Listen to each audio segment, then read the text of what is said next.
Hello everyone, welcome and well met. Thank you for joining me today for another lesson on lore from the world of Aetheris. Today we are going to be looking deeper into a newer job that has proven to be very popular in recent days.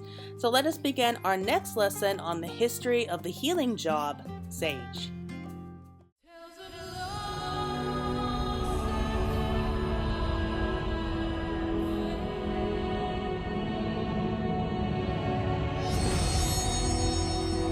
So let's first start off the lesson by asking, what is a sage? Well, it's at Charlien's foremost academic institution, the Studium, that the study of seronautics come to be. Drawn upon the legacies of multiple storied fields of research, this art was designed with the betterment of mankind in mind, and thus are its wise practitioners known as sages. Founded in the year 432 of the 6th Astral Era, the Studium is indeed famed for its vast library and formidable collection of archons. Any of the true learned, however, are well aware that what sets this place apart is innovation. Among the many inventions arising from within its hallowed halls is the incomparable seronautics, an altruistic art that draws upon principles of etherology, sorcery, and medicine altogether.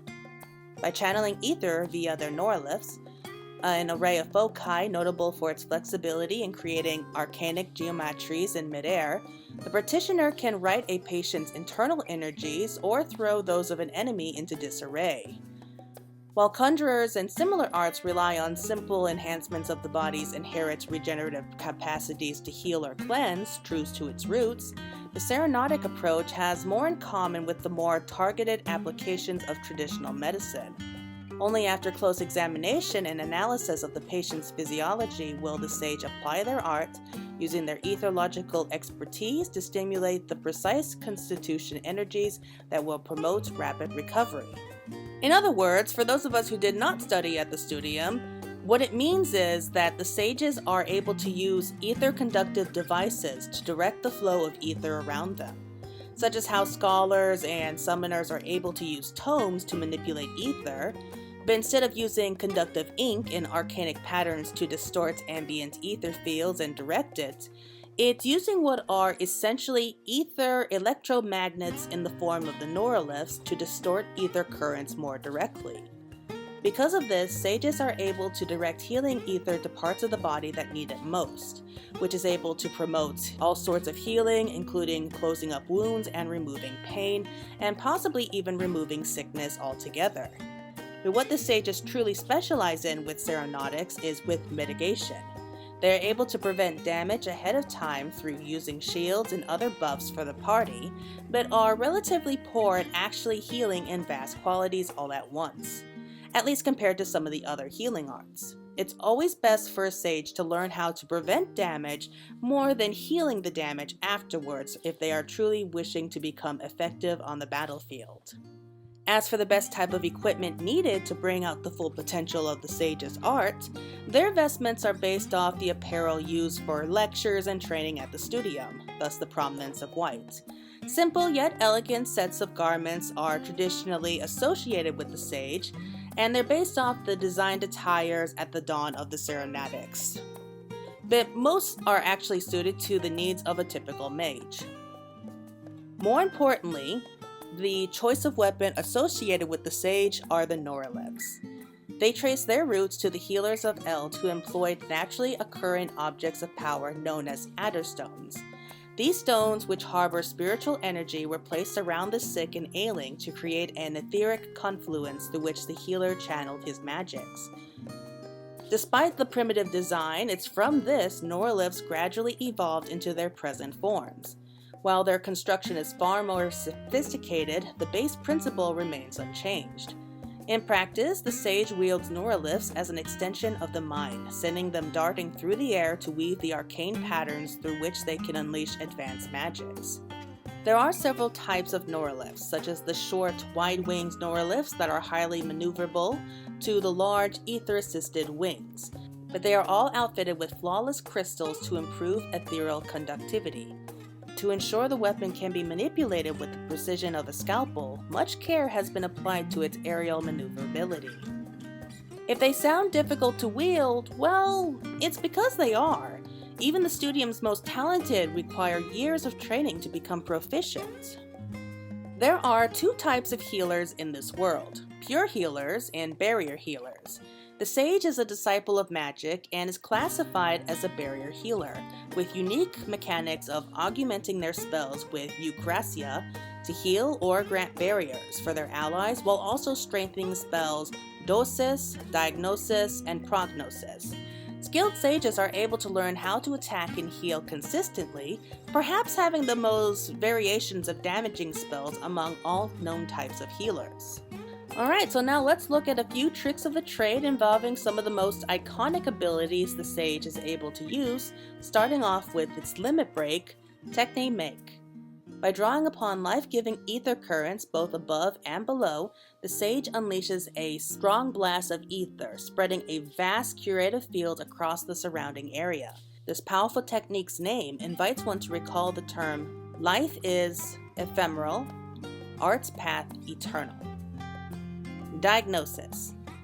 The first technique invented in the field of seronautics, the sage envisions the flow of a patient's ether, raising the entire body's innate capacity to heal, while at the same time diagnosing those areas less responsive to the treatment.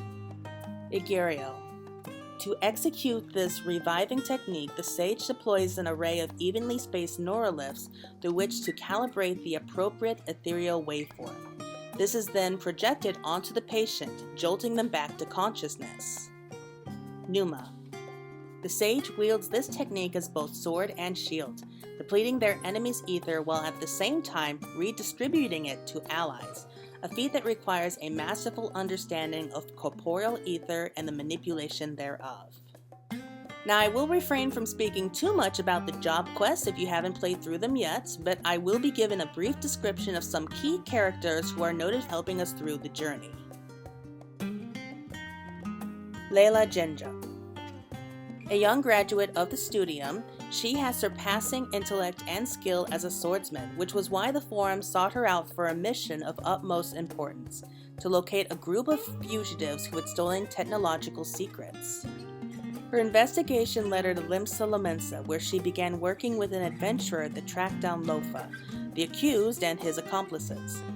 Though she did not find seronautics suited to her talent, she nevertheless studied the art extensively whilst enrolled at the studio, and is considerably well versed in its workings. Thus, upon noticing how the sage's soul crystal and her belongings reacted to her adventuring comrade, she took it upon herself to offer tutelage. And then we have Lofa Bright Eye. Originally from Avina village in the Skate range, Lofa was afflicted with a dire lung ailment from birth.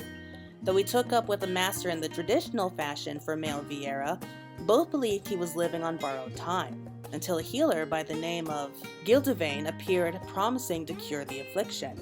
When Lofa arrived in Charlian, however, he found himself not as a patient of life-saving medicine, but rather the subject of forbidden experimentation along with many others.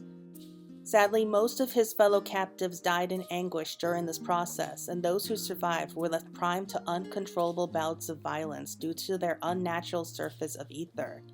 After a tragic accident born of this side effect, Gildevane fled to Eorzea in hopes of concealing his crimes. Lofa and his fellow survivors escaped the facility to follow, determined to see justice served at all costs. As for the journey to becoming a sage, like I said before, it is a very difficult subject for even some of the brightest in the studium. But the good news here is that one doesn't necessarily have to gain a full education in Charlian to be able to learn how to master this, especially when it comes to the complicated spells. As of right now, there is the faculty in the City of Learning known as FFXIV. This place was erected for the lofty purpose of mankind's betterment. This institution once performed valuable medical research, though after the depraved experiments of a rogue researcher resulted in fatal consequences, holistic reform was called for immediately. Despite its dark past, however, FFXIV was reborn as a faculty for the treatment of the ill and injured.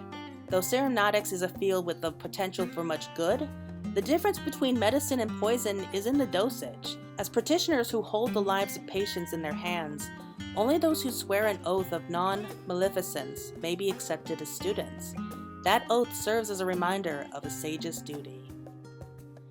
And that will be it for right now. Thank you all so much for joining me today for today's lesson on the lore of the sage. Probably haven't become my most favorite healing job out of all the ones we have so far. I do hope that you're all looking forward to the next lesson, however, which I am going to be keeping a surprise as well. So until next time, everyone, class dismissed.